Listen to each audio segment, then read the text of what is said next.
Sunday morning. We're about to finish up the book in the Stillness, and we're going to address chapter 7, and it's called Fulfilled. There's a point in time when we're walking in the midst of our dreams that we begin to see the manifestation of those dreams, and we begin to see fulfillment come to pass. There's a verse in Colossians 2, 6 through 7 that says, "And now, just as you accepted Christ Jesus as your Lord, you must continue to live in obedience to Him.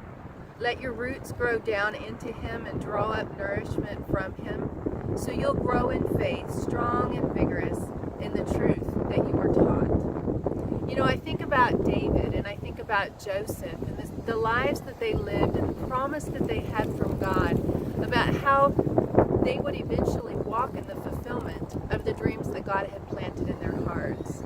But it wasn't an easy journey. And as a matter of fact, probably about 20 years that David spent, 20 years that Joseph spent in waiting for the fulfillment of those dreams to come to pass. And there's a section of the book that I want to read. I think about the stories of David and Joseph and wonder how they must have felt stepping into their long-awaited destinies. After a long, seemingly endless wait, David's entrance into kingship came at the self-imposed death of King Saul. He moved from fugitive to king almost immediately. Joseph's debut into the highest ranks of leadership came after waves of injustice, capped off by a prison term. He simply went from jail to promotion in one day. They each had been told almost 2 decades prior to their instant promotion that this day would come. Neither of them could have possibly anticipated the journey to their destinies, but they remained faithful and faith-filled during their long waits. They took seriously whatever was under their hand to do at the moment, whether they were enjoying moments of prestige or hidden in obscurity. And I think really that's the point, is that even though we walk through times of obscurity before we enter the fulfillment that God has for us, it's important that we stay faithful during those periods of time, because God is actually teaching us during those periods of obscurity. He's teaching us to rely on Him. And it's in the fulfillment of those dreams and destinies that really is the test of our success. It's the test of, did we adhere to God during that period of time?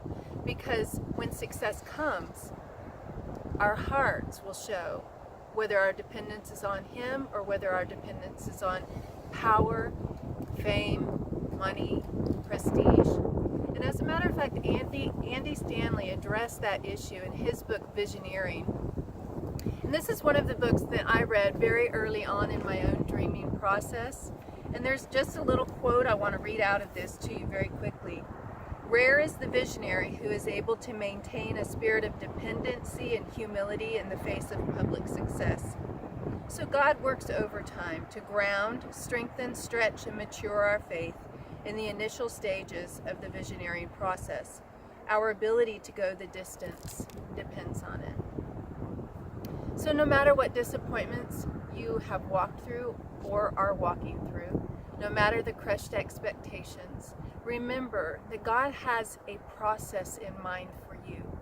And if you'll stay faithful during the process, He'll complete the work, and you will walk in the fulfillment of the dreams that He has for you. Just don't give up along the way. No matter how long it takes, no matter what you walk through, God is always faithful, and He will finish what He has started in your life. I'll see you next week. Have a good week.